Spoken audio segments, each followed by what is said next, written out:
Hello, everybody, and welcome to the player ratings video after round 4, Sunday evening, Easter Sunday. Happy Easter to everybody who is celebrating. For everybody else, it's a lovely long weekend. Pommy, good evening to you, mate. Oi, oi, how we all doing? Cool, calm, and collected on a Sunday night after a win. It's great. Hey, and we got another day off to enjoy as well. So, I mean, how good's that? Hey, Easter's pretty good, isn't it? Easter is solid, man. Easter is solid. I've got my tea again. I've got my tea with my special mug. This is from my sister and my brother-in-law for Christmas. They love it. Custom made. Hey, mate, I froth a custom mug. Custom mug, mate. We do.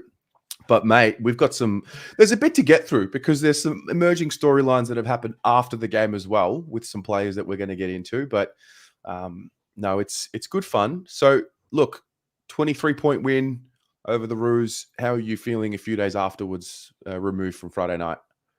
Oh, mate, just feet up, just chilling out, mate. You know me. Mate, how good is it? I mean, honestly, you can get used to this winning malarkey. Doing this show with you for far too long. We've done reviews of losses. So the fact that we've had 3 wins in the bounce is nice and cushy, isn't it? Yeah, absolutely. So what we're going to do is, for those of you who are new to the player ratings, welcome. First and foremost, these are brought to you by Doing a Bit, one of our proud sponsors. Essentially, what we're going to do is we're going to go through every single player and give them a rating 1 to 10 or 0 to 10, 5 generally speaking being a pass mark for the day. We'll say a few words about each player. Those of you playing along, you can put your scores or your votes in the chat as each player individually comes up. And then if we need to make any adjustments, we will. For those of you who are returning, you know how this goes. Let's play along. Pommy, I'm excited. This is fast becoming one of my favorite things to do now. I've got to say, it's this other watch along as my favourite now. I am Jade. I've got a spoiler for those watching at home. Me and Terry are different on a few. But the 10 police might be coming for a new culprit this week. If you don't like 10s being given out, I suggest you find another channel tonight. I think Pom broke into the sugar a bit early. He watched and his rating started going up. So, No, it's good. The beauty of doing it live, as we said last week, is that those of you playing along can correct us if we get a little carried away. So anyway, with that being said, we're going to go through the team as it was named, starting with Jacob Wiedering. Pommy, take it away. Solid as a rock. Interesting fact for Carlton. We're talking about our defence. Little Pom stat here for you. Carlton only lost 1-1-on-1 all game. Wow. Lewis Young was the offender in that, but only one. And this guy here was targeted the second most times inside 50, not losing one. He was. I love Wheater's game. It was Wheater's at his finest. Yeah, like he got a bit of a knock, but what I enjoyed about Wheater was this ruthless side. You saw him engage contact on the hip about 5 times in the second. Now it's dodgy.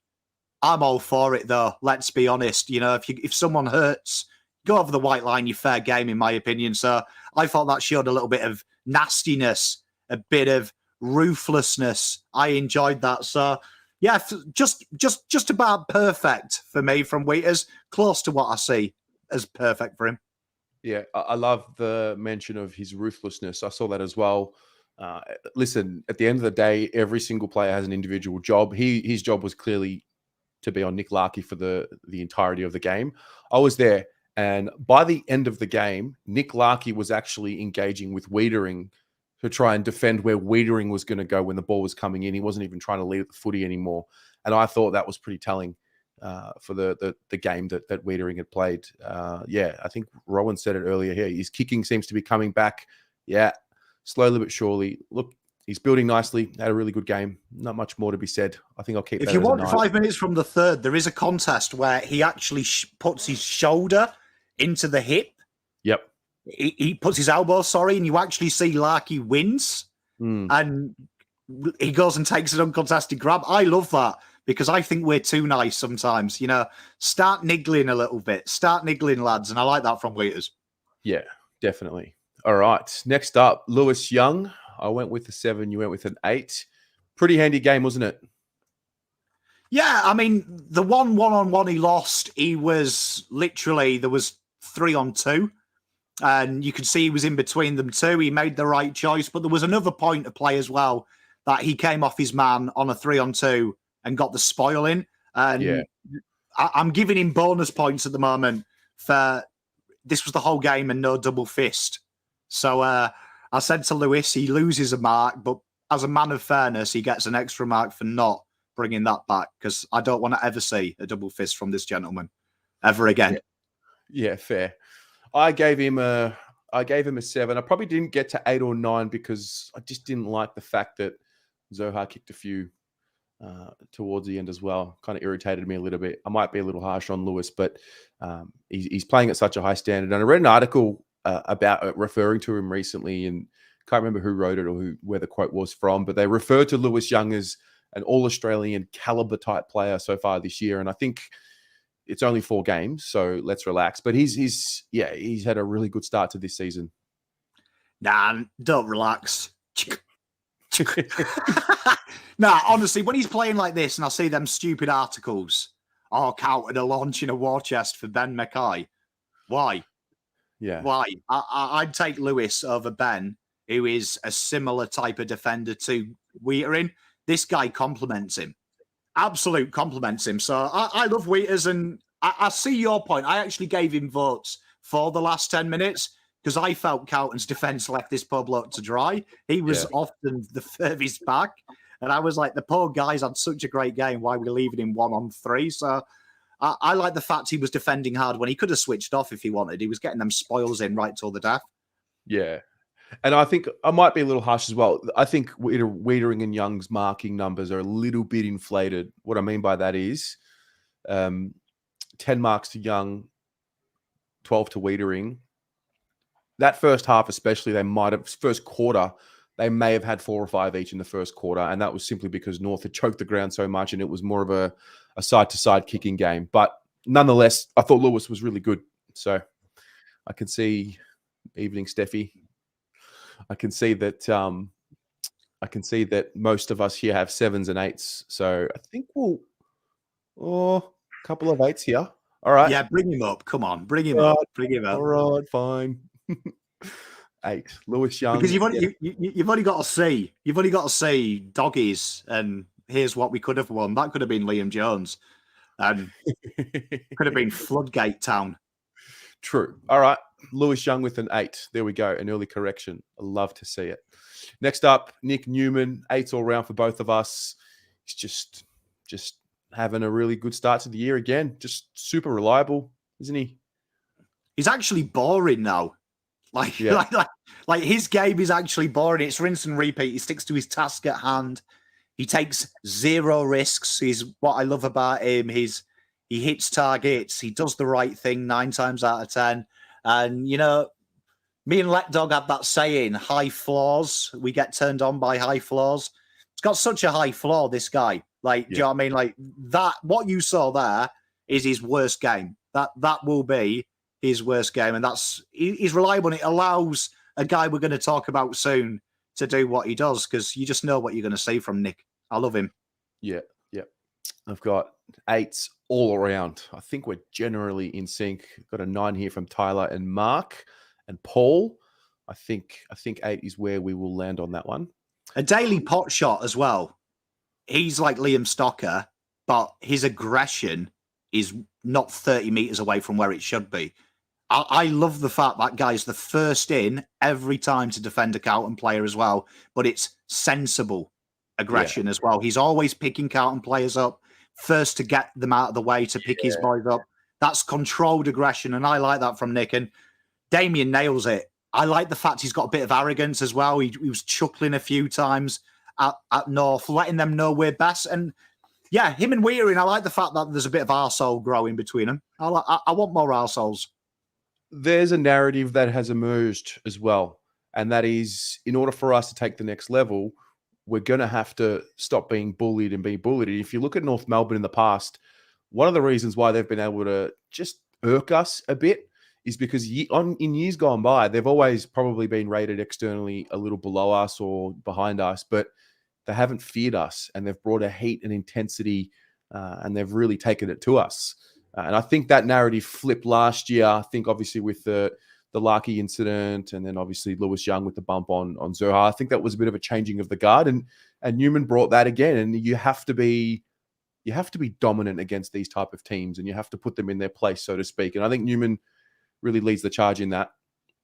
Yeah, I'm the opposite to a lot of fans. A lot of fans come in and say, don't be complacent, don't take them serious.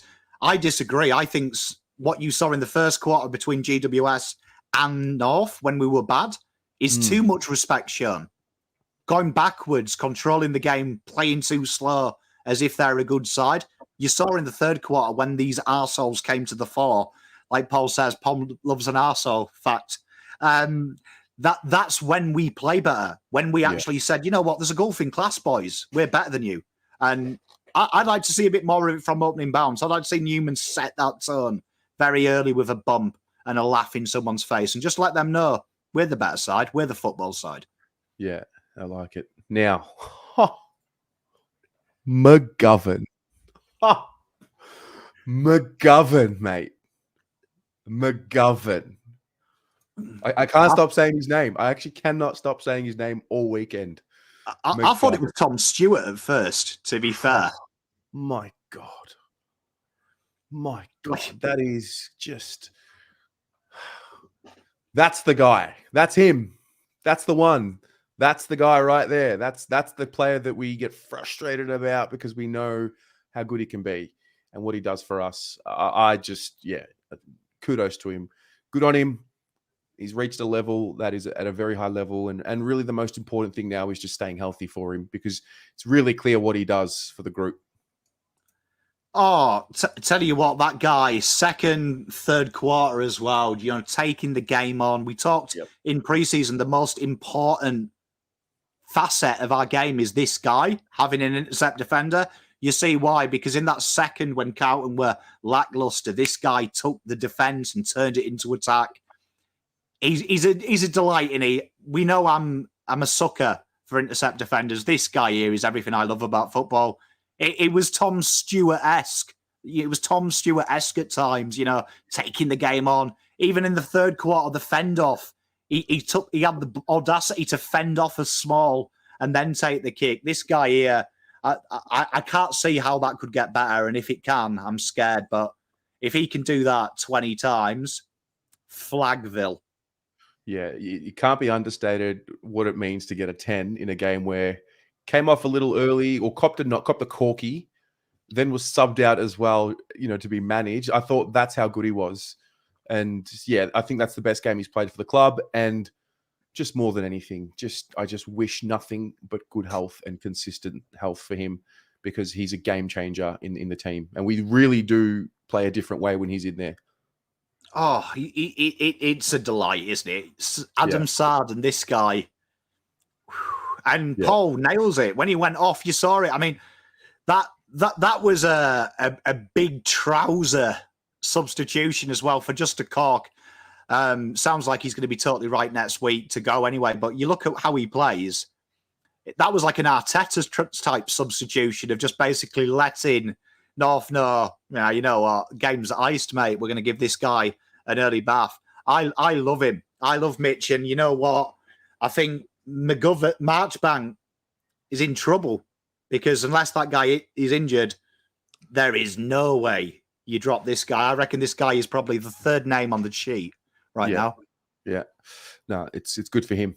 I can see a lot of 10s in the comments for him. A couple of 9s. I think I'm going to keep him at a 10 and reward that. Wait till we play a good team as well when we need him. Yeah. That's what scares me. A good team. Sam Doherty, 7s for both of us. What did you think of Sam's game? Just rely. I'm going to be harsh it's going to sound harsh, but it's not. But I think the difference this week in the second half was the fact this guy was nowhere near it. Yeah. And he was near it in the middle. You saw Sard, you saw Mitch McGovern, what they can do, good users. My issue with Doc is he hasn't got that penetrating kick. He's got that penetrating kick that goes high and gets you territory. I love Doc's game in the mid, and I think that's where we need him, in the guts. I think there's that string to your bow when they were getting ahead of us. There's a reason Cunnington went off, and Clarkson's criticised Cunnington, saying he's a clearance player and he gave us nothing, partly because this guy went to him in that third and really towed Ben Cunnington. He's smart.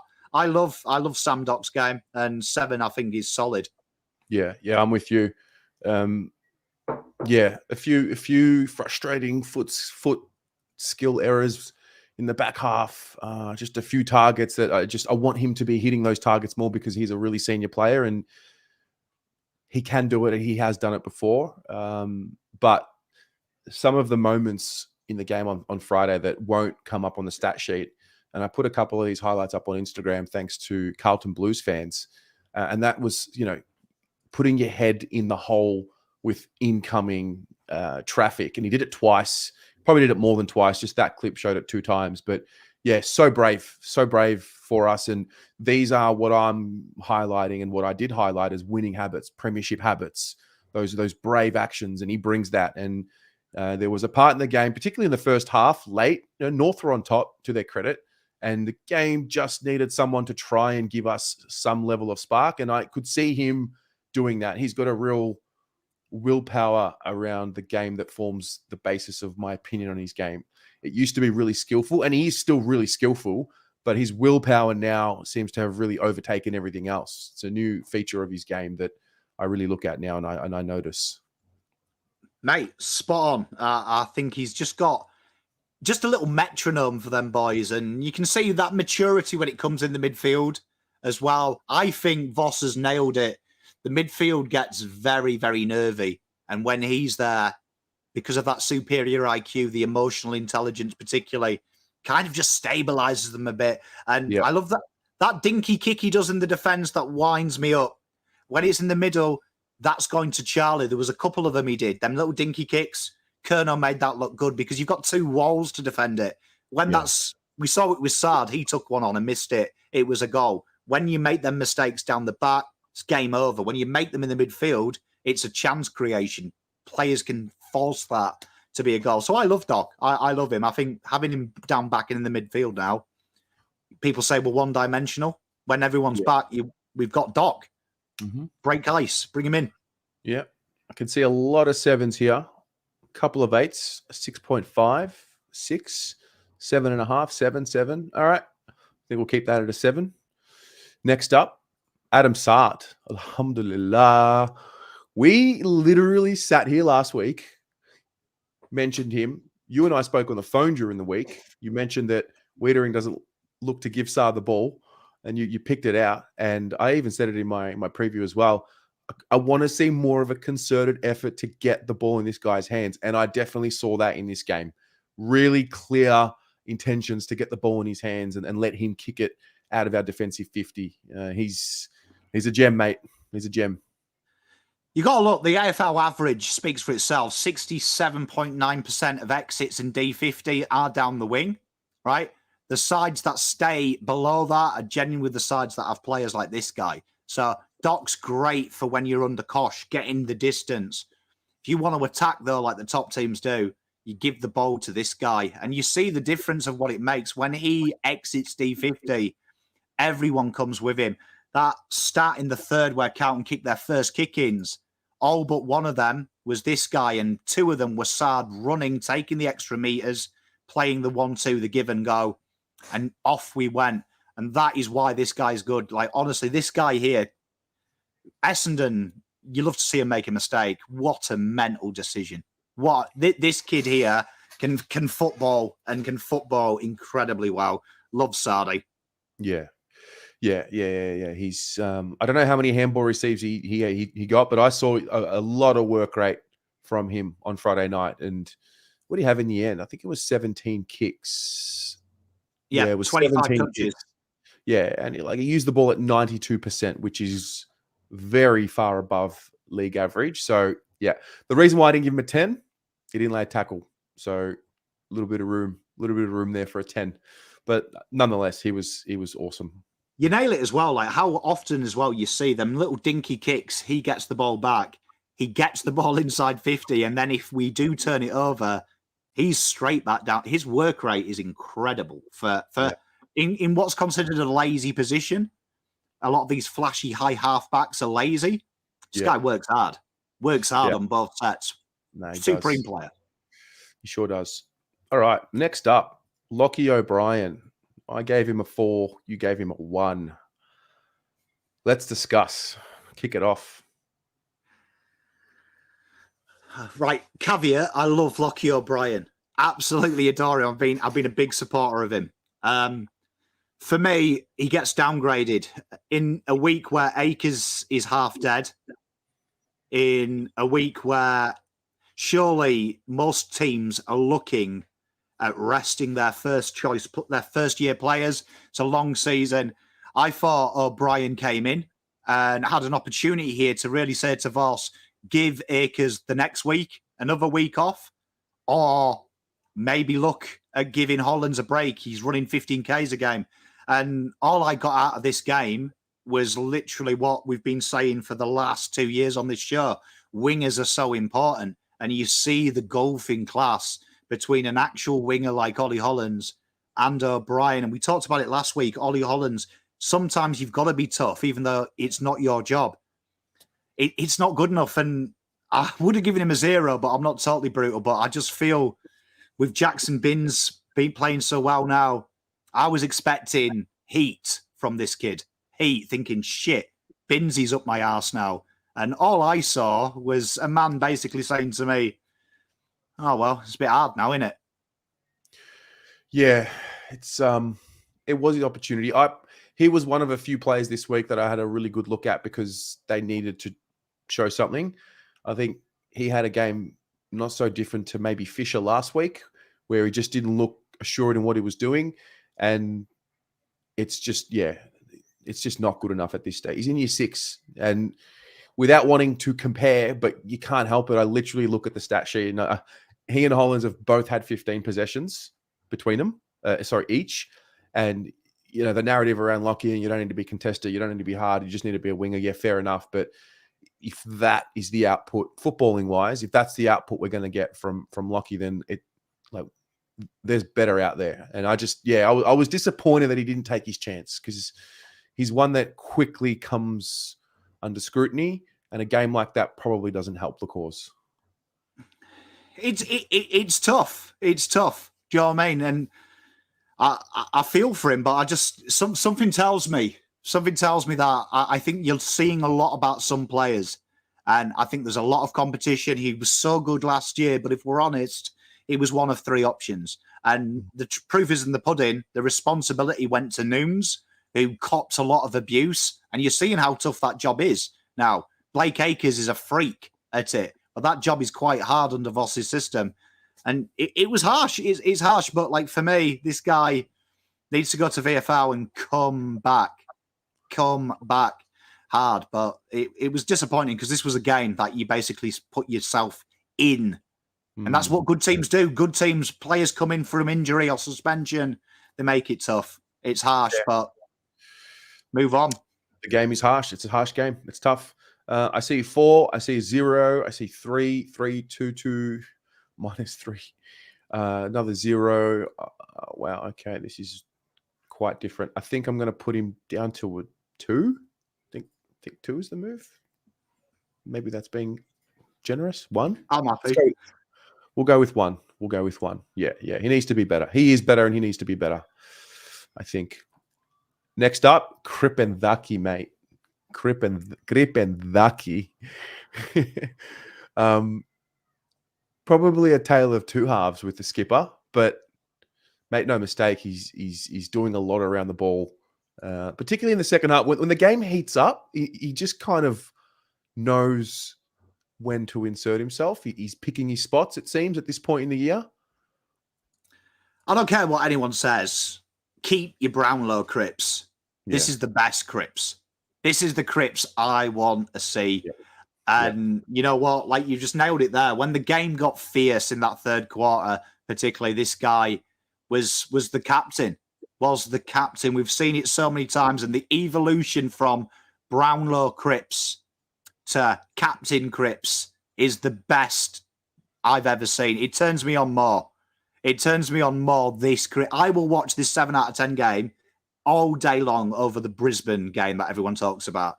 This is the Cripps that will lead these boys into the promised land. Yep. The other one will lead us to maybe 9th, 10th. I love it because you felt them lift. And, you know, we always say Martin lifts the team.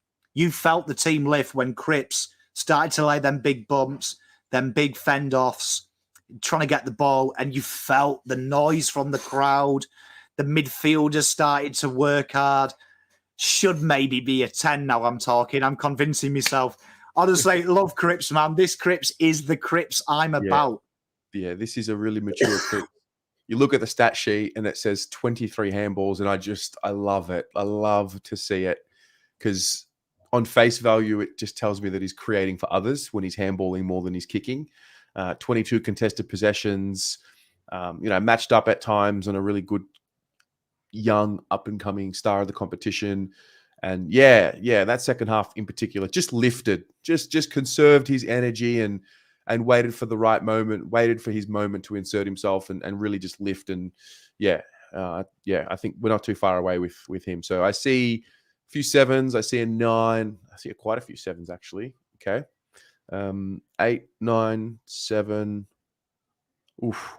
All right. I think I'm happy to come up. I mean, I convinced myself to come up in my speech. All right, done. Cripps will stay at an 8. Terrific. Okay. Next up, Ollie Hollins. I gave him a 7. Pommy, you gave him an 8. This kid, eh? This kid. Oh, God. Ollie, my brother. I love this kid. Everything about Ollie, I just enjoy. It's. We know halfbacks and wingers. Pom's got a little bit of a fancy for, and you know what? He just impresses me. His defensive running, the things that stats don't show you as well. How incredibly hard he works getting to forward 50 and then D50. Tireless running as well. And every time, go back and watch Carlton's goals. Whether we go down his wing or not, he is running his lanes. He's cutting inside. He's always by the ball carrier. And he's always willing as well. When that ball spills out, see what we're saying about O'Brien. He gets involved. He doesn't stand back. He's like, I'm going to go and help my mate out. I'm going to go and help my mate out. And I love that. Voss then threw him into a couple of them on the ball situations, the stoppage. If you watch the draft profiles, we talked about him, that he is an inside midfielder as well. He's not just a winger. There is that scope. This guy here as well, he went straight for that ball as well. He wasn't intimidated. Wait till this guy puts on size. I know speaking to some people, he's got to put on 5 kgs is the aim. Once he gets to that, you're looking at Ed Langdon's love child with Carl Amon. This is a proper winger. This kid's special. Love him. Yeah, he is a proper winger. He is the proper prototype for a modern game winger. Yeah, he's got... Yeah, I love it. I love people that prove narratives wrong and rewrite narratives. And the narrative I thought around him was, in my opinion, when I first saw him, I'm like, wow, he's slight. He's just slight. And I thought, we're going to wait a few years before we really see the best of him. Mate, it's great. And I hope he keeps it up. And I'm sure he will. We need to kick a goal so we can put him here because he's here already. I need a goal. I need a goal picture. Yeah. So... what have we got? I see. What have we got? 7, 6, 8, 8, 8, 7, 8, 8, 8, 8, 9, 8, 7. All right. We'll go up to an 8. Fair enough. Let's do it. People have spoken. The people have spoken. Big ol'. I like it. Next up, Jesse Motlop. Jesse Motlop. I gave him 9. You gave him 10. How did you see his game? Last week I was harsh with this kid. I know that you gave him high and I said I thought that was average. That's what I expect. This game here is what turns me on. This is the Jesse Motlop that I remember raving about with you guys when we did our draft previews and saying, look out for this kid when he was playing seniors. This kid is a freak. He bucks the trend, 35 pressure acts. And these pressure acts as well ain't small forward pressure acts. You know, like Papley, I don't leave 50. This guy goes all around the ground tracking his man. He's an animal. His ability to take forwards and then go back, get the ball back, play the 1-2, get it, goals, the celebrations, man. Everything I loved about sport when I was a kid. He'd be my favourite player if I was 13-year-old Pom, because he's cool. I want to be him. I'm 37 and I want to be Jesse Motlop when I grow up. What a bums off seat football. I love this kid. Yeah. Two really big goals, tough goals.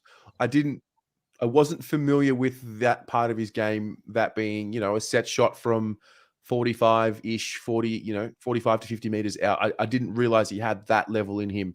So that was surprising. I think I'm being harsh here. He's a second-year player, and he's giving us that. At the end of the day, he's a small forward. I think about a small forward, and I always say, 10 to 15, a goal or two. He's had 13. He's kicked 2 goals. 400 meters gained is the other one. He really, really worked hard up the ground. And so the chat have a lot of 10s in it. So there's 10, 10, 10, 10, 9, 9, 8.5, 8, 8, 8.5, 2 10s. I know 3 you love your basketball. He reminds me, I know we probably shouldn't talk about him because he's a naughty boy at the moment, but he does remind me of Ja Moran. The way he plays, that you don't expect it. No one talked about Ja in that draft class because of all the other guys, Zion and stuff. But this kid just lights you up. You watch him and you know something's going to happen. Despite his size, despite his attributes, he makes something happen. I love Jesse. Absolute jet. Yeah. All right. I am tempted to go to a 10, but I feel... All right, I'm going to keep it at 9, but very good. Very, very good.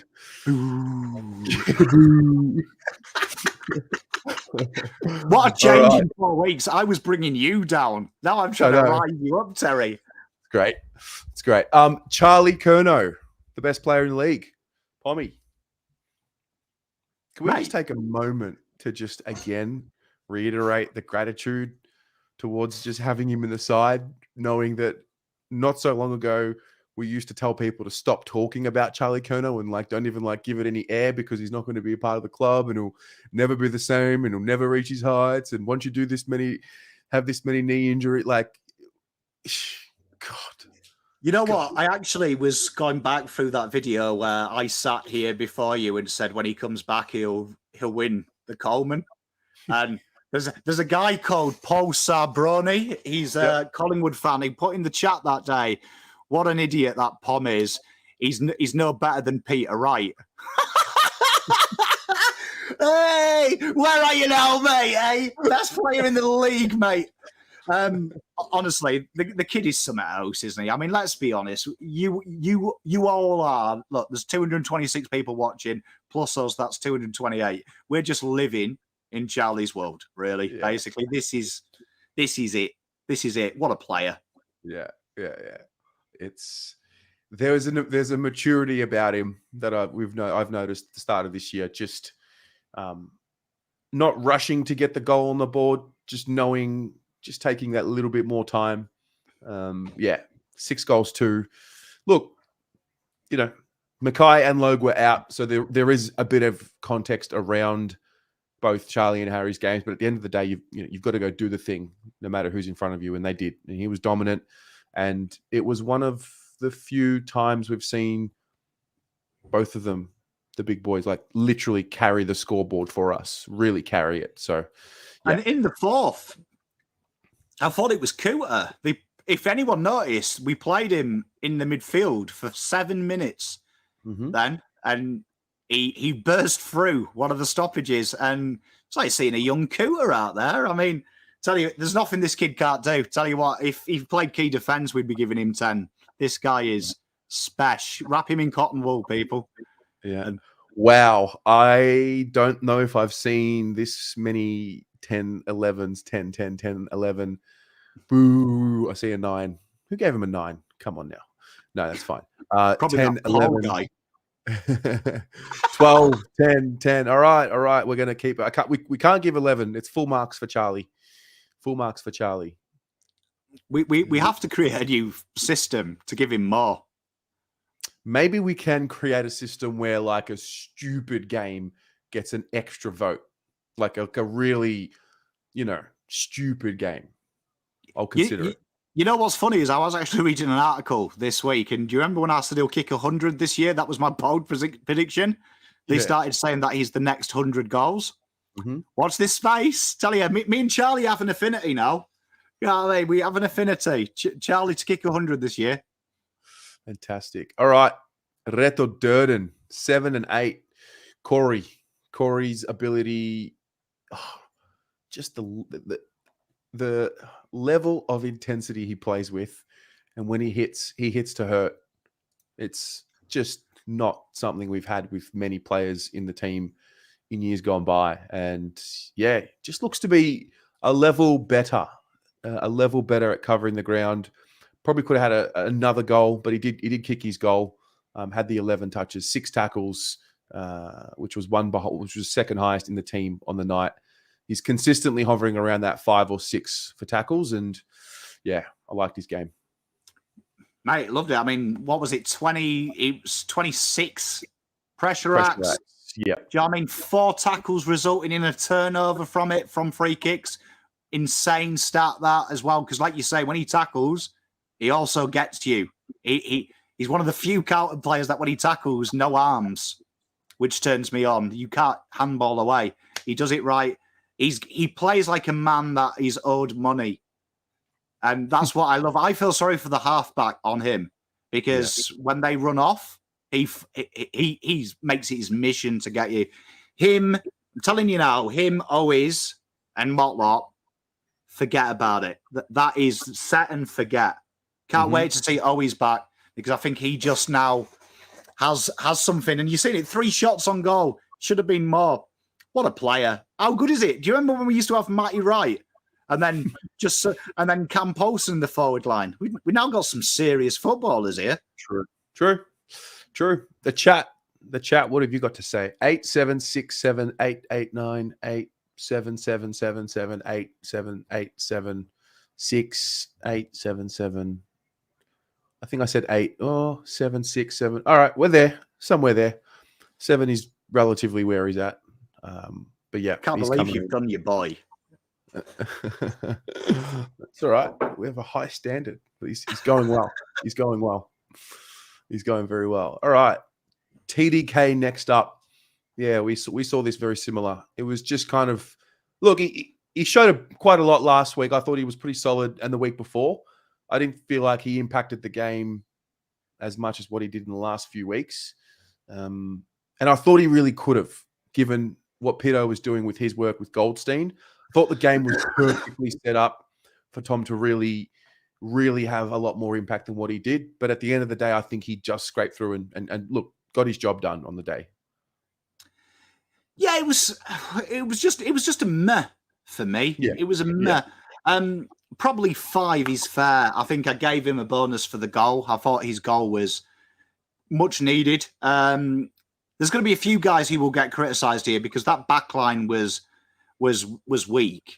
Do you know what I mean? It was weak. And I felt when he rested forward and Voss gave him opportunity this week, felt like he was taking the easy route on some of his forward leans as well. He wasn't leading him into space. I did enjoy watching Fisher when he went there. Fisher did actually try and actively lead the guys into space. Felt TDK just thought, sit it on my head. But it was okay. It was okay. I just want to see, it could have been a bigger game. Like Brody nails it. A couple of sitters he missed as well. Do you know what I mean? It felt like he was spending it before he earned it. He was better after the goal, though. I'll give him that. But it felt like I need these goals from him. Yeah. Yeah, no, just a stock standard game, I thought. Lots of 5s in the chat.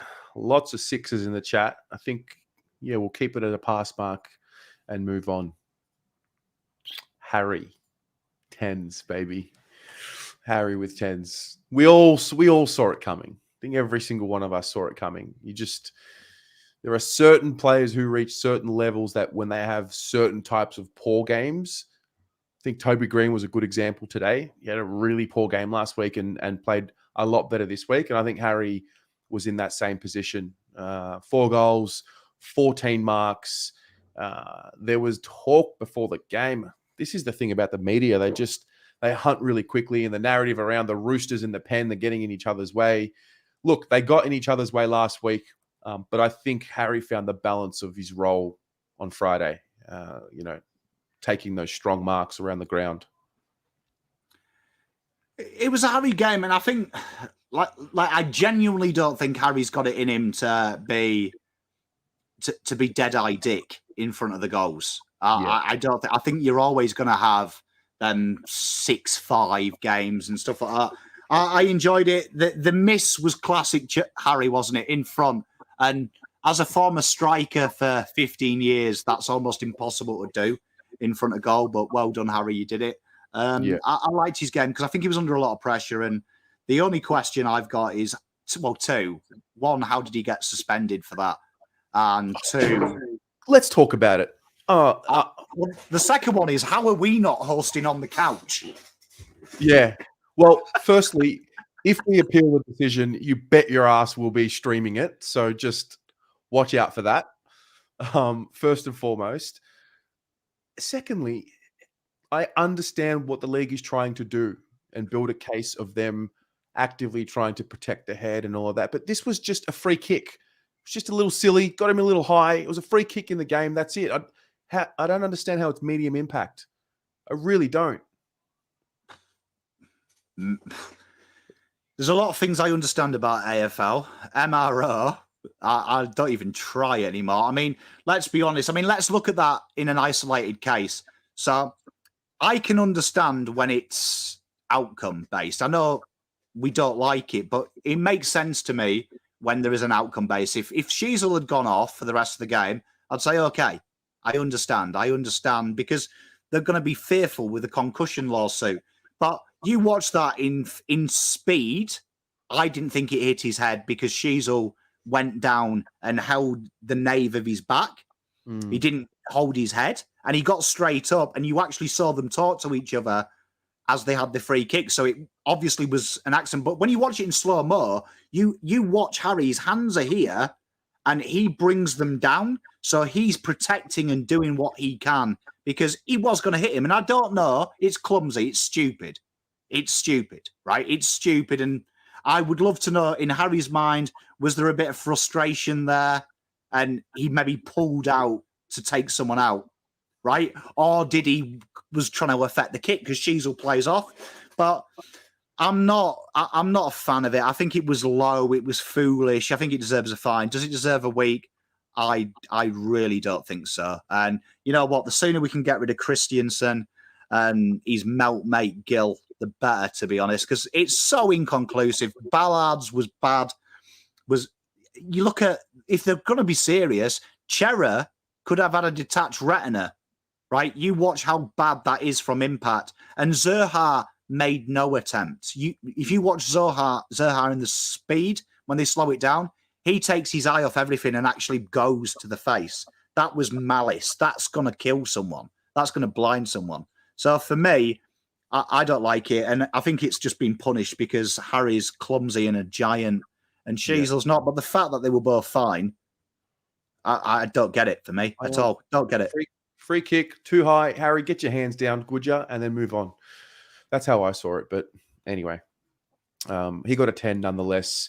I think Harry up the ground is better for us personally. I like it. When they've played at their best, Harry has been kicking to Charlie. And I don't know if there's a stat for this.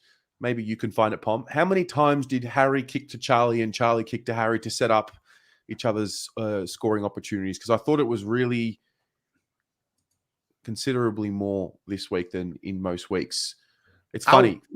Forwards know. I'll get back to you on that. All right. Forwards know how to kick to forwards because forwards know how they want the ball kicked to them. And I think Harry and Charlie really have a good gauge on how they kick to each other. And I want to read this quote out from Dermot Brereton. Up the Baggers on Twitter posted it, and I read it, and it actually grabbed my attention, and I wanted to just read it out. So Dermot Brereton was talking about Harry, and he was saying, I haven't marked Harry all that hard. We called the Richmond game. I thought he was a little bit mixed up on the way he wants to play. So you've got two key forwards who both like playing close to goal. They both like kicking goals. Fantastic. At some stage, you've got to get separation in this era. You've got to have one who's willing to meet the incoming ball. The worst case scenario, ball coming in out of the back line. where the backman is under pressure. I think Charlie is better served doing that. In terms of his physical prowess, he's quicker over the ground. He can bend and arc his lead to get to it. Harry's better under a slow coming ball, a static kick off half back that plonks in the wing area. Excuse me. He got a bit confused as to which one was going to be playing that at any one time. When they play more and more together, the synergy will become greater and they'll be able to benefit each other. When they can do that with just a nod and a wink, that's going to serve them really well. I really like that, and I really resonated with that. When they're 70 meters apart and they're able to look at each other and know exactly when there's like a head shake or something like that, and they're playing that game, lights out. Lights out. To be honest, you know, I could be accused, if anything, of overthinking this game. I think the first 3 games you've seen have been absolute piss for key forwards, and I don't quite get the fallout. I think last year they were the second-ranked forward duo in the comp behind Cameron and Hawkins. They conspired for just under 6 goals a game. It was something like 10 score involvements per game. Do you know what I mean? That's insane numbers. Like, Dermy knows his football, obviously, but I don't get it. They're going to have a couple of bad games together. They have to. But I'm telling you right now, if we had a show with all the key defenders in the league and they said, who do you most fear? Who do you kiss your wife on the forehead goodnight before you play them? Because you're quivering to play Saturday morning with these 2 guys. Sure. So I don't care what Gary says and everyone else. These 2 are the premier forwards in the comp. They're going to have bad games. When it's pissing it down with rain, they're not going to kick many goals. So they did what they had to do, and they'll keep doing it for the next 10 years. When we've won 4 flags out of the next 10, these 2 will go down as legends of the game. Yep. All right. Moving on. See you soon on the tribunal for the appeal, guys. Can't wait, by the way. Can we do a watch along? Absolutely. That's what I'm saying. Mate, it's time to put it on. Put what on? The last suit you'll ever wear. Get your appeal suits on. I'm telling you. We're going to bring this one home. Can't believe we resorted to doing watch-alongs on appeals. We're quoting Men in Black. That's the state of where we're at. All right. Marc Pitternet. I gave him a 7. You gave him a 6. I think I have a Pitto bias. But you know what I love about Pitto when I watch him play? And I got to see him at the ground this time around. I love watching him throw bodies around. He's a madman. He's a madman. And there are a few clips this week. I'm going to show. Well, I showed an Ed Kerno one where he was blocking for Doc. And I think it's time to start rewarding these type of behaviors as a fan base. We love the goals. We love the marks. We love the inboard kicks. We love the contested possessions and the clearances and all of these things. Let's start rewarding and let's start celebrating the blocking, the shepherding, and these things, because he literally moves things around for his teammates. He's a very selfless player, and he's not a highly skilled player. He's not great around the ground. He's not an extra midfielder as a ruckman. He is a ruckman. That's it. There are plenty of talented players around him that can do things with the ball in hand. He doesn't need to, and I just think he plays his role very well. Mate, we know I'm Team Pitternet, not Team TDK. My issue with Pitternet just this week is literally, I think he's fantastic at what he does, the space he creates, the midfield. If you got him fit all 23 games last year, 22 games, we would have played finals. I think he's equally as important as Mitch McGovern to me in how this operates. My issue is he's got to start doing something around the ground, though. There is a lot of times I watch this game where I'm like, you could have led into that space and helped out, particularly on the exit out of D50. Yeah. There's a few times they station him and he's almost static. And I understand he's trying to block the runs and stuff, but he's a big unit himself. Ping the ball, mate. Ping it. So I love what he does though. Like he will get a 10 before TDK, mark my words, but I don't think he's quite fully fit yet. I think but then again, it's hard to tell because he runs like my nana, bless him. But it's true. I love Pitt. He's my boy. It's just that was a Pitt game. Yeah, classic Pitt game. And you're right. There is a layer to be added to his game. There's a reason why he's not able to get to the 8s and 9s and 10s, and that's probably because he hasn't quite had the full package of a game yet and mark the ball a little bit more. Just give us another extra option to give us a relief down the line. So I think that is something he needs to add to his game. But somebody pointed it out here. So he had 53% game time in his first game, 54% game time last week. This time, I think it was in the 60s, 69%. 69. Ooh.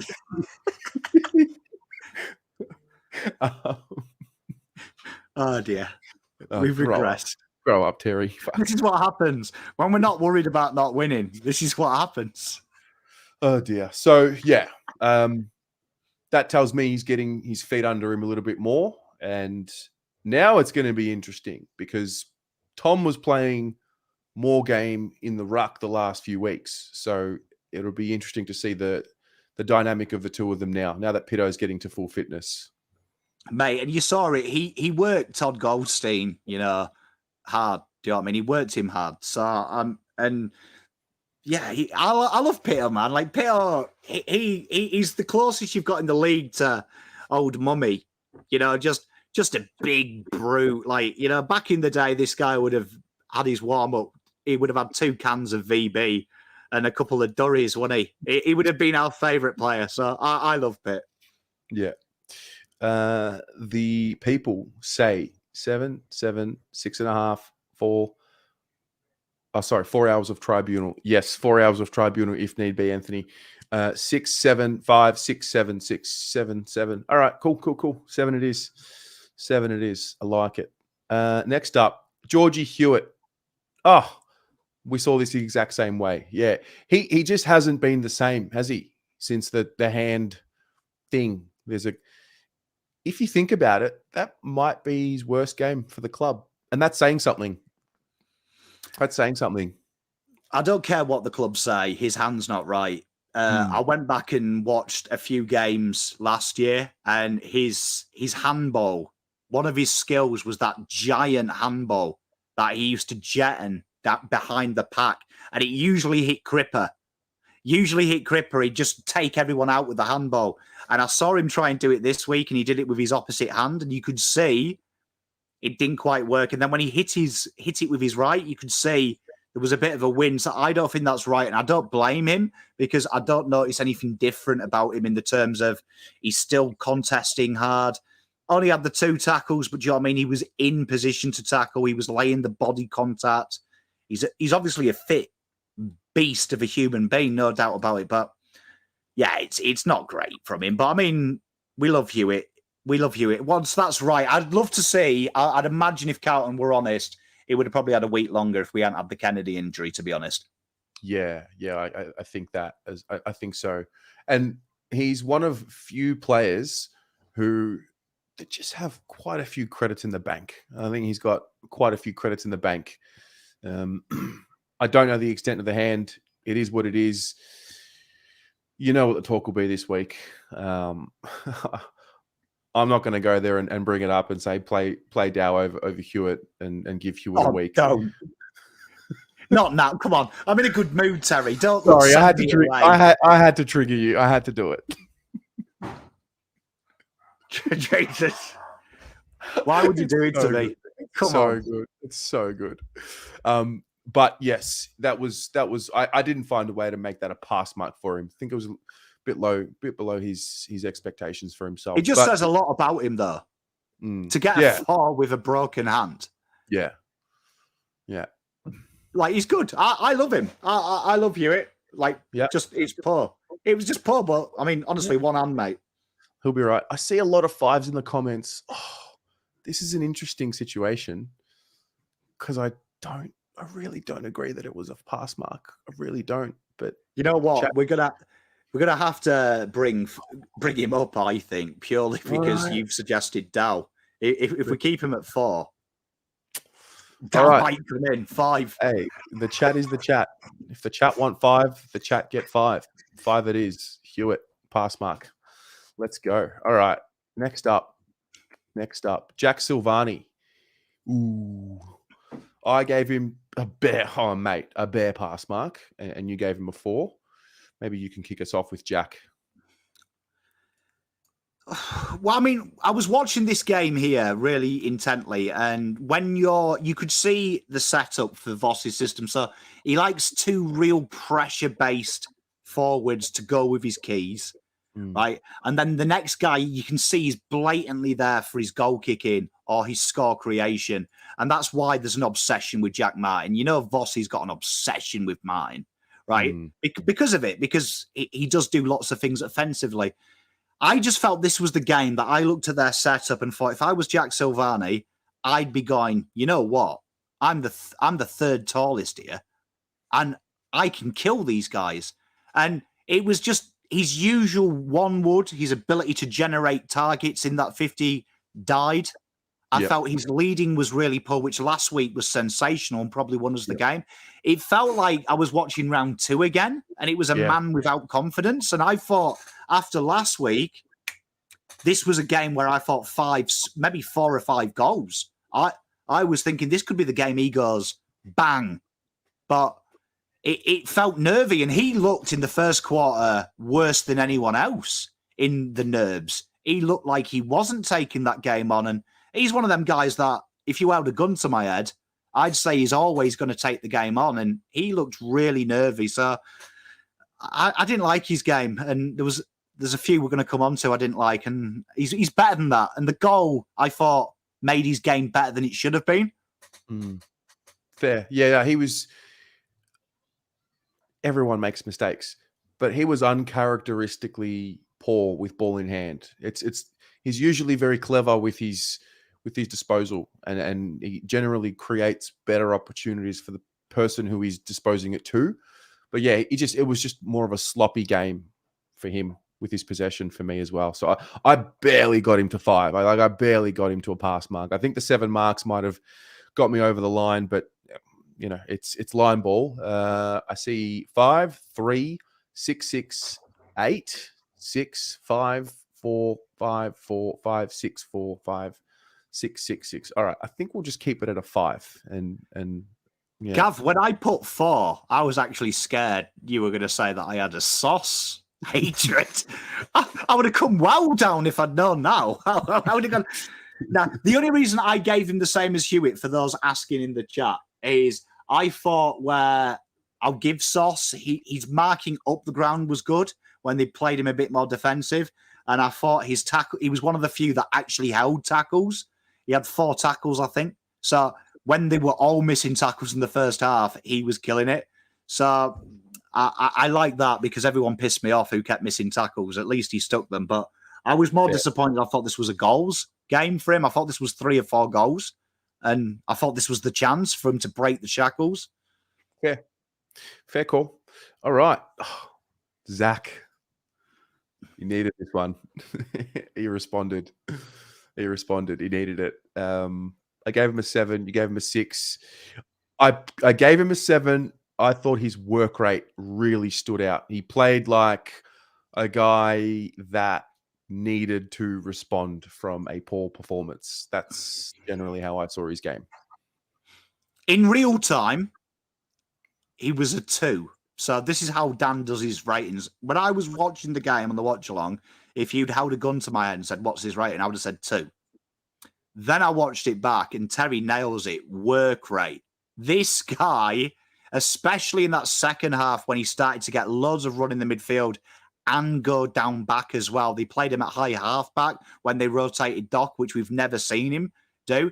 He was insane, the amount of running he did. And okay, he didn't get any tackles. I know people are going to say, oh, but Palm, he doesn't tackle. He doesn't tackle.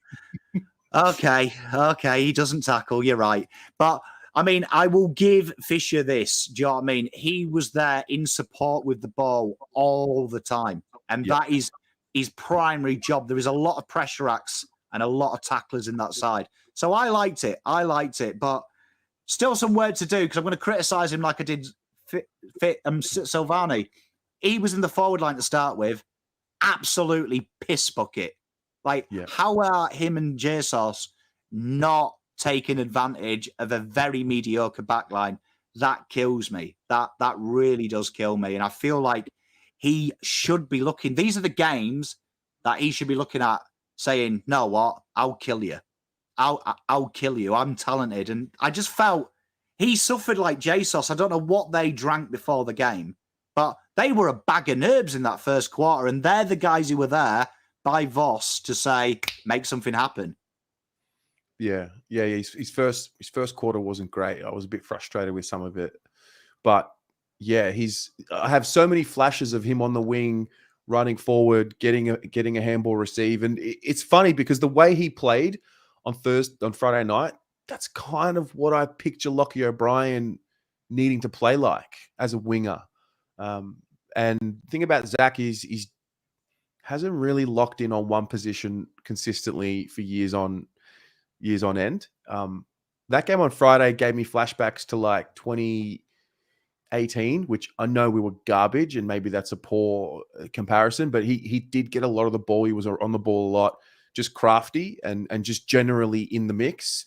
And it kind of reminded me of 2018 a little bit when he had some high possession games. But yeah, he definitely has a layer of impact that he can add to his disposal. And the thing is, I'm so used to him being on the half forward flank. So it's like, all right, 15 to 20 touches, be creative, that kind of thing. Whereas this game was a little different. He was on the wing a lot, behind the ball a lot, running forward into space, which is generally where we want to see him. I think it's a watch this space with Zach when the rest of the players get into the side. I don't know if he stays fully on this half forward flank. I don't know. I don't know if the coaches really know exactly what to do with him consistently yet. And that's okay. I think it's an interesting one because to put my Pomspiracy hat on, right? If you watch how he rotated through the wing in that second half, they were identical in numbers to a Mr. 2020 and 2021 Sam Walsh. And Ooh. Christian's taking the words out of my mouth. Get out of my head, Christian. I reckon Walsh might take his job. I reckon he might be the one that comes out for Walsh.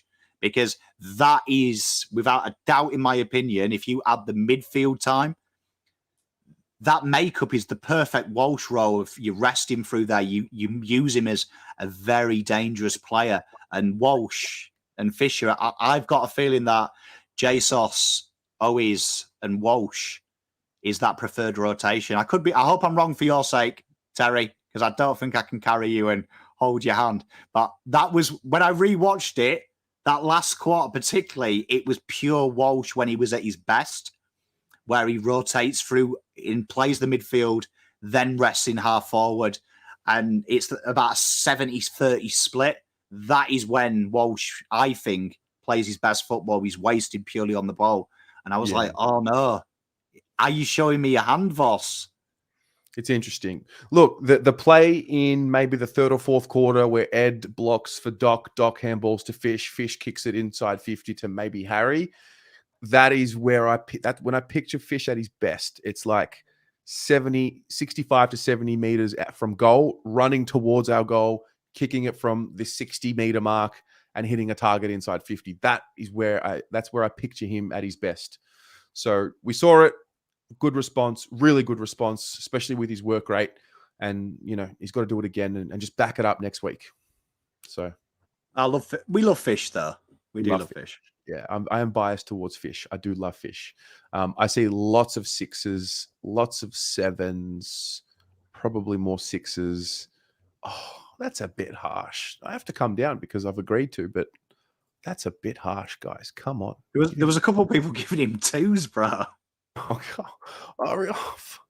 No, I really don't agree with you guys in the chat. Fine, it's a 6. It's a 6. Fine. I'm happy. Who's next? You have to do my boy like that. Come on. Lachie Cowan.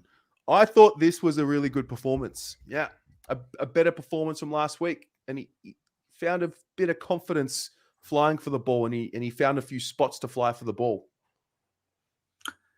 This is just my love for Mr. Cowdog coming into effect, because I know that I've been giving him 5s, average. This is the next ascension. Telling you, you'll know when you see an 8 or a 9 from this kid, because you'll be like, Jesus, this kid can play. Strong, takes the game on. It's coming together. They're starting to trust him a little bit. I'd love to see them give him a bit of responsibility exiting D50, because I think you'll start to see it. But you know what? Courageous stood up. I love the fisticuffs he had with Cam Zurhaar. I was waiting for someone to take it on. And I remember saying to chat in the first quarter, Zurhaar is the kind of guy that this guy used to get into fisticuffs with in juniors. As Jay says, he took to Stevenson, which is great as well. He's got a little bit of, I'll use a different word. I kept using arsehole. We'll go twat. This guy is what my nan would call a complete twat. She would have hated him playing on me when I was a soccer player because I reckon he would have hurt me a lot. But I like him, and you wait till you see his best moments. But yeah, solid game, man. Yeah, very solid. Yeah, I like what you said around once they trust him. It's can't be overstated having 2 first-year players in the team inserted from round 1 and now looking like we're going to move forward with them consistently in the side. It's remarkable for a team like us who, you know, we're looking at. We want to win a flag this year. We want to be top 4 this year. For teams of that ilk to bring in 2 first-year players and insert them in the best 22 and now get to a point where you're saying, nah, no one else is coming in. We're going to invest in them. I think it's great. And yeah, I think over the next few weeks, his game's coming. It's coming, and we'll know. Yeah, when they totally trust him. Well, you remember the draft previews? I said he was a top 10 pick. This kid is solid, man. He's got cojones. He's got cojones, and something we haven't had a lot of a while. This guy's going to be one of them players. Someone did an article today on Twitter and a question, and it was a real tough question for Carlton fans because it was like, name a player every other opposition fan hates. And I was like, everyone likes Carlton players. There's no one that you don't. He's going to be it. I guarantee in a year or so, this guy's going to be that guy that is just a horrible customer, a guy that, you know, will do everything he can to annoy you. He's going to get a little bit of confidence about him and start bullying and ragdolling the 3rd smallest guy on the team. And I'm looking forward to it. I am looking forward to seeing tweets about, I hate this guy. I hate this guy. He's horrible. Love a little bit of the cow dog. Lock in the 22. Set and forget. I love it. No, I love it. And then finally, sorry, I went early. We're going to keep that I'm going to put that down to keep that at 7. Sorry, I saw the chat. Finally, Josh Honey. I was way too nice. I knew I was being way too nice. Yeah, another one who probably just didn't take his opportunity when it was there. I love Josh Honey, right? I love Josh Honey. And, you know, they're all like my little boys, you know, like Hollands is like a son to me. Cowan's like a son to me. I have high standards of my kids. Josh Honey was like my first kid, so he's probably my favorite kid. Fuck me. What? I don't know what he's doing. Like, honestly, it reminded me a little bit of like watching my wife at a Zumba class. Like, he was just there, and I'm like, what the fuck are you doing? Like, and she's like staying fit. Like, I don't get what he was like. I was trying to work out his role, but he wasn't really hard at the ball. He was just running around. When he did get the ball, some of the kicks, like, I don't know if he needs my glasses, but he's the only Carlton player I've ever seen. I've seen some shit kicks. Let's remember that. I've seen some bad kicks of this team. But did anyone remember that passage of play in the 3rd where he was out in an absolute field and the fuckers kicked it to no one? Like, he confused the cameraman because the cameraman went down the line where Carlton players were, and he ended up with this pocket of space where I think I saw Paolo and his dad. I don't know if he was kicking to them. But honestly, I have no idea what he's doing, and I love Josh Honey. But, like, Josh, if you're watching this, mate, don't do that again, please. Yeah. Look, I think I gave him a 4, and I probably gave him a little bit of the benefit of the doubt because he hasn't played senior football for a while. Kind of played like a guy that hadn't played at the level yet this year. I'm not sure what the answer is for next week, whether you just hold firm with him, give him another chance, give him another week. At this point in his career, him playing games, I just want to see a bit more. I think he's capable of more than that. I'm pretty sure. So, It's a 2, but I'm with you, right? If always isn't 100%, don't bother. Yeah. Don't bother bringing him back. Like, give this guy next week and the week after, in my opinion. Like, you can't just go in and drop him, go in and drop him. He needs to learn that role. My biggest issue here was how poor he played what I'm presuming was meant to be the Ollie's last in the chain. And it felt like it was the opposite of VFL. And the VFL, I'll give him 5. You know, when he has the 5 touches, everyone goes, oh, he only gets 5 touches. It's because of his job and no one uses them with toes in the VFL. We haven't got proper ones. This one felt bizarre. Like, I was looking at it and going, what is he doing? Like, it felt like he had no confidence, and that was sad. And that's why I don't want to drop him. And I don't want to be too harsh on him. And you'll go, Pom, you described him as Zumba class. I'm sorry. But it was really poor. He needs to know that that's the standard. He's got a better standard than that. And the St Kilda game last couple of years ago, you saw he can be that link in the chain. But it's a tough one, man. Tough. Yeah, it's tough. By the way, I don't see a graphic for Ed Kerno. Oh, where? So in the meantime, I'll just wrap up Honey and we skip Chera. So we'll get to that. Thank you, Andy, for reminding us. Thank you. So Josh, Honey, I see 4, 1, 3, 1, 3, 5, 2, 2, 2, 1, 3, 3, 3, 3, 2.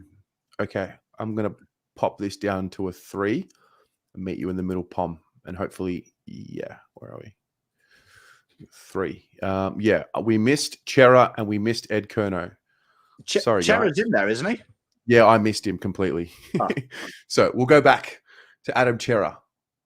I gave him an 8. You gave him a 9. You can start on Ches. Hey, I hated him last week, but all is forgiven. I'm a big fan of this game, and I might have given him bonus points for toughness. You know what I loved about it this week was how intense he was. And for the first time, I might be wrong, but for me, the first time I've seen that whole press conference he did when he joined us, that he was excited, he loves the club, big honour. I saw that. The guy was blind for 3 quarters, and I loved when he could hardly see. He was jumping in. He was taking the game on. 1% as his pressure acts as well. And I really, really, as a fan, I appreciate that. And as a guy that watches way too much football with you lot, I really appreciate that. I felt this was a game where I was thinking as soon as you add Walsh into the mix, and Walsh, you'd imagine, takes his on-ball time, which he should do as well because you need him around them centre clearances and stuff. I was like, this is the game where Chera will really come alive because he's adding them layers that we probably don't really think of him having. I really enjoyed it. And yeah, I was a fan of this game. I like a bit of Chesney. He's growing on me, his chest. Yeah. So, I mean, look, the numbers will say 18 possessions. The 7 tackles is always a big one for me. He led the team in tackles, but his toughness is, I said this last week, and I'll say it again because of the knock that he copped to the face. His toughness and hardness and intensity around the footy is not a feature of his game that I was very familiar with him coming to the team. I looked at him more as a skillful player than what I looked at him as a battle-hardened player. And yeah, he's got levels to go with his general play, I think, but I think he's coming along nicely, and I think he's evolving as a player, and his body's clearly evolving. But yeah, I love his appetite for the contest. Love it. Mate, spawn. And like, do you know what I mean? Usually this guy is a 6 and a 7, like in the ratings. Even when I've been harsh, I think it's been a 6 has been his lowest. I think he's got a high floor, and that's what I love about him. I think what I liked about this is them extras he was doing. And, you know, to play with one eye, that looked horrible as well. That did look horrible. Like, I feared he might have had a detached retina. I've seen that in soccer, them type of little injuries, and you could see he was really struggling. But I love the fact he was like, he shook his head straight away. When the trainer came out and said, do you need to go off? He's like, nah. And, you know, do you know what I mean? Getting over the ball, getting his head over the ball, doing them little things as well. And that's what he's got to do, because you think, I always say this, Hewitt, Walsh, Kennedy, Chera, Cripps, probably one too many mids, if you're honest. To play a lot of midfield time, you can't. I think what is amazing about him is you can see he's got another string to his bow. So that's the tough thing. They're not all going to have 35 touches when all of them return. It's how else do you impact the contest? What else do you do? And Chera shows you he can do a lot. Yeah, for sure. Pretty split on this one. Lots of 8s, lots of 9s, a couple of 10s. Yeah, we'll keep this one at an 8. But well done, Ches. And then finally, Ed Kerno. Ed Kerno. I gave him a 6. You gave him a 4. We'll start with you. Might be becoming ageist in my old age. Well, I mean, this was a bizarre one because he didn't really do a full tag. When you check the GPS data, he's not next to someone. Do you know what I mean? Like you have done with the Guthrie, and he did the week prior as well, where he took players out of the game. This game, he was kind of floating between that horrible role at high half forward and then back on the ball. And I just felt, you know what I saw here? I saw that this was Chera. These are the minutes that Chera's got, and you can see why now with the toughness. And then Walsh comes in. Do you know what I mean? And he's the cream on top. It just felt, do you know what I mean? There wasn't really he was doing anything. Do you know what I mean? When he got the ball, apart from the Charlie bit, which is brilliant. We love that. End of the day, he didn't really offer anything, didn't really get the ball game going forward. I thought he was really guilty in the first half of slowing the game down, and I love Ed, but I just felt, yeah, this wasn't really his game though, because no disrespect to North, you saw it in the 10 minutes we played in the third quarter. They're no threat to us. So it wasn't really his game. He didn't really need to negate anything. Yeah. I think so. I initially gave him a 5, just a bare pass mark, 17 touches or 18 touches, whatever it was. And this is the quintessential Ed Kerno game that I came into the season expecting him to give us if he was to play. Nothing more, nothing less than this, 15 to 8 or 17 to 19 possessions a game, that type of thing. Excuse me. I think being there at the game as well, I have such a greater appreciation of what he does without the ball in hand, especially with his running patterns. And then the clip of him blocking for Doc, I think that might have just bumped me up to a 6. Yeah, I'm starting to have a better appreciation for these selfless habits, and he is a selfless player, and he's definitely a great clubman. And yeah, I just thought it was, he just did his job. He just sort of did what I thought he would be doing for us this year if he played. So wasn't special, but also it wasn't the worst. So, mate, I'm going to meet you in the middle here. I'm going to meet you at a 5. How's that sound? No, mate, I agree with you. And what you just said there, nailed it. He is literally the most selfless footballer we've had. It's a shame that he's in the wrong side of 30 by the time that we've actually got a good team. But we should do a rating though before we do finish for Marc Murphy.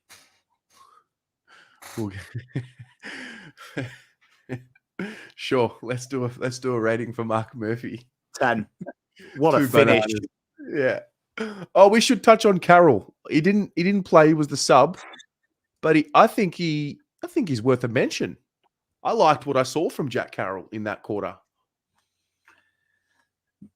Oh, Jackie, I mean, Jack's one of them players, isn't he? I mean, he what I loved is his first bit of action was straight onto the ball. And he attacked that contest incredibly hard as well, which it's going to be interesting because for those who follow me on my own channel, I did the VFL thing and I was saying you've got to stop giving Dow the primary ball user role in the VFL because it needs to be this kid. And I thought he showed you why this week because that is his best position, in my opinion.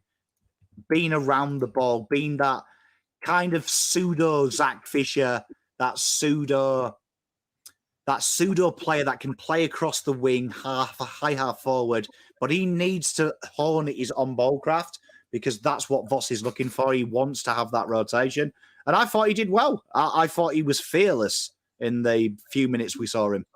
Yeah. Yeah, he was crafty. I liked it. And those are the play ratings. Give him, Terry? Oh, it's very hard to rate him. What do you get? Very hard to rate him. But I'm not going to give him a rating officially on the actual spreadsheet. I don't know. 3? It was a quarter. What would you give him? Mate, here, look, I'll show you. Look, this is how good. This is why Blue Abroad is literally the best channel on YouTube, because I have made this from scratch because I love you all. What have you got? This is your Easter present from Uncle Pom. Here we are. It's loading now. Okay. Oh, there it is. That was cool. Why is it so big? I'll tell you what. You got 5 seconds. It's just downloading. But yeah, I gave him a 4. Fair enough. And you've got this pretty little picture now, look, so you can use next week. If now he's got to get picked. Where is it? Oh, we got too many. Tell you what, this show's hard with 26 players. I tell you, It is very hard. Hey, look. Oh, look at that. That was quick. Slow feet don't eat, mate. The hell up. Very good. Hey, very good. On the fly. So, next week, Walsh, we've needed him. Walsh, Kennedy, presumably will be ready. Who's coming out? And Akers. Off the top of my head, O'Brien out. Yep. Akers in. Ed out. Kennedy in. And who else am I dropping that I didn't like today? Honey? Then I'd be a hypocrite. Oh, God, someone's got to go, haven't they, for Walsh? But because I've done it for Walsh, Terry will hate me, Zach Fisher. I knew you were going to say that. No, listen, it's a great situation to be in if that's what it has to be. It's a great situation to be in. The one thing I find about Zach Fisher's career, he's not at the same level as some of the other players in that, like when he reaches, when he dips down to a level where it's like the question marks come and it's like, this is a really big game he needs to show us something, he does. And he never dips too far into the negative without making sure that he stays above level. But it's a great question. It's a great question because we've got quite a few that can play in the midfield. Really, the one of them that can, whichever of them can impact forward is really going to lock in that spot. I think we're not playing Matt Kennedy as much forward as what we used to, and the coaches will know more than me, but yeah, he really has become a really important piece to our score involvements. There's something about the way he plays that we really miss. You get a lot of intel from VFL because it's almost a myriad, and they're massively rotating their midfield, massively. So I could actually see a world, and don't hate me, chat, but I could see an actual world where that midfield becomes a rotation across high half forward, and you'll see Kennedy come across there again. You'll see Walsh come across there because people forget. People always go, "Oh, Sam Walsh is an inside midfielder." If you actually check his GPS data, he's not as effective as when Carlton get him out in space, and Voss really likes him out in space. You saw it at the back end of last year where he polled votes, and you saw it, dare I say his name, David Teague, when he had that wonderful, where he was one of the Brownlow favourites going to half, and that was at high half forward, because when you're out in space and when he's that guy outside of traffic, he destroys teams and cuts them apart with his kicking. So I could actually see a world where I don't want to drop Fish. I just think that they'll go with that third tall option. But I wouldn't be surprised to see someone like Jesus leave the team at one point. We know Voss has threatened to drop him twice. There was that rumours he was dropped the week where he played well before there was the injury, and use Kennedy because Kennedy's marking prowess is elite. So it'd be an interesting thing because I love Zach Fisher. I just think it's going to be hard. If you look at that midfield, there's a certain makeup to how Voss plays. There's a certain makeup. So you couldn't be too small, but you can't be too tall. So an interesting one what they do next week. Because if Mackay is out, you'd imagine TDK goes forward. Yeah, it's a good point. Well, that'll do it for tonight. An hour and 25. That flew by. I had so much fun. Can we just end the show? Just before we end the show, McGovern, mate. McGovern. It's come a long way, he has. McGovern. Oh, my God. Mate, how good is an intercept defender, eh? Like, how good is he? God, levels. There's levels. Can't wait for this week as well. Yeah. Adelaide, lads. Yeah, it's a big game this week, Thursday night. It's a big game. Danger game. I watched the Crows. I watched the Crows in Freo. No disrespect to the Crows or Freo, but I thought Freo made Adelaide look a lot better than what they are, if I'm being honest. I think we've got a lot more. We have a lot more weapons in our repertoire to do some things to Adelaide next week than what Fremantle did. So I'm excited. I know people like to bring up this stat. We've never won at AO, right? But I mean, since Adelaide Oval's been created, you'd debate for all but one of them years if Carlton even were a serious football club. But give some respect. You know, this is my big mantra on Twitter this week. Fremantle have zero forward line. Do you know what I mean? They can't kick over a jam tin. But we've got to start giving our boys a little bit of respect. You know, I remember the days, Terry will validate this, where teams laughed if you ever said to anyone who was established with a club, oh, we might beat you this weekend. They'd be like, oh, calm down, mate, calm down. But now we are a danger team to other players, so give them a bit of respect. The boys go out there and they play their way. Adelaide are a very good football side. I'm not degrading them. They're a very decent football side. But you know what? Look at their 22. Look at our 22. These boys find their level, find their belief. And that starts with us. Always say it. Go back and watch the watch along. Just put the live comments on and see what our fans are like when the boys aren't playing with confidence. The nerves were in the chat. They were shitting themselves. Oh, no, we're bottom four.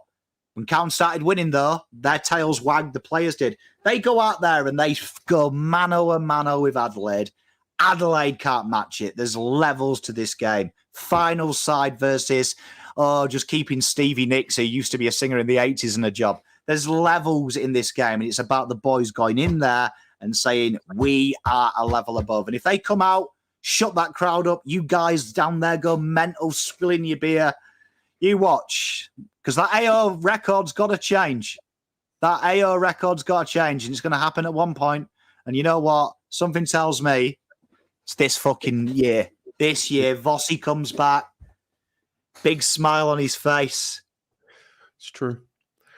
There's another thing I want to mention about this week as we look to wrap up. I mean, tomorrow night during the Blue Abroad show, we'll wrap up the talk about this game. But I got a lot of comments this week from some North Melbourne supporters before the game, after the game. And I was like,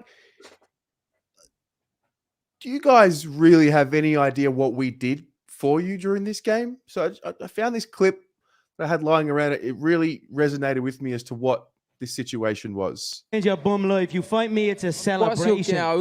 When you sign to fight me, it's a celebration. You ring back home, you ring your wife. Baby, we done it. We're rich, baby. Conor McGregor made us rich.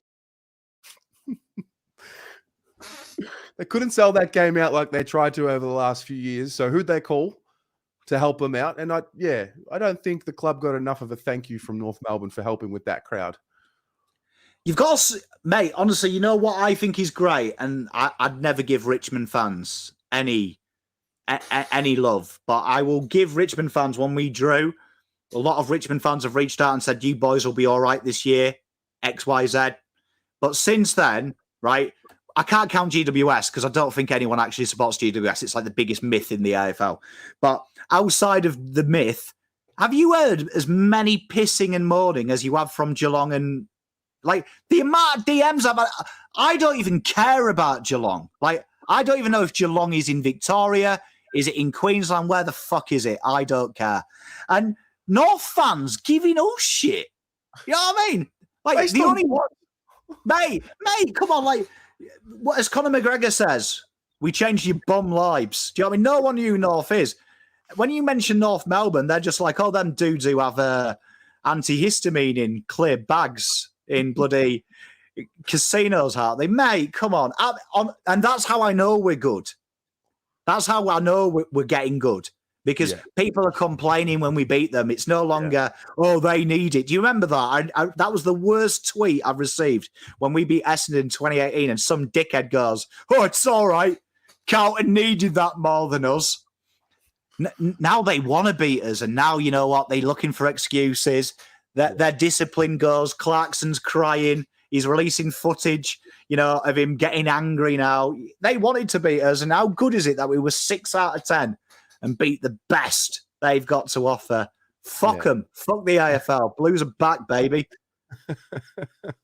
So, yeah, thanks to the North Melbourne supporters on TikTok that blew up my one of the videos there. And thank you for those of you North Melbourne supporters that took the time to send me a message on Instagram. I got through all of them. So I don't know. I didn't realize you had that many fans, but good. It's all in good taste. It is all in good taste. The banter's good. That'll do it, guys. If you are watching on YouTube and you are not subscribed to the Blue Abroad YouTube channel, please hit the button now. It's free. We're on the road to 10,000 subscribers. We have got a little under 900 to go. So if you have gotten any value ever from this channel, it is free. And the only thing I ask in return is you hit the subscribe button. So do that. Tomorrow night, Blue Abroad show, 7 p.m. I've got Cripsy on stream with me. I can't wait. He's a legend. So I'm looking forward to that. Pommy, thanks for this. This was great. This is great on a Sunday night. Hey, my favourite, hanging out with you and hanging around with the crazy chat. So let's get some work to do now. Boys have got to go on to Adelaide and do a smash and grab job. So I'm looking forward to it. Yeah, absolutely. All right, ladies and gents, good evening. Happy Easter. Go Blues. Happy birthday, James Cass, for tomorrow as well. My sexy man. Happy birthday, James Cass.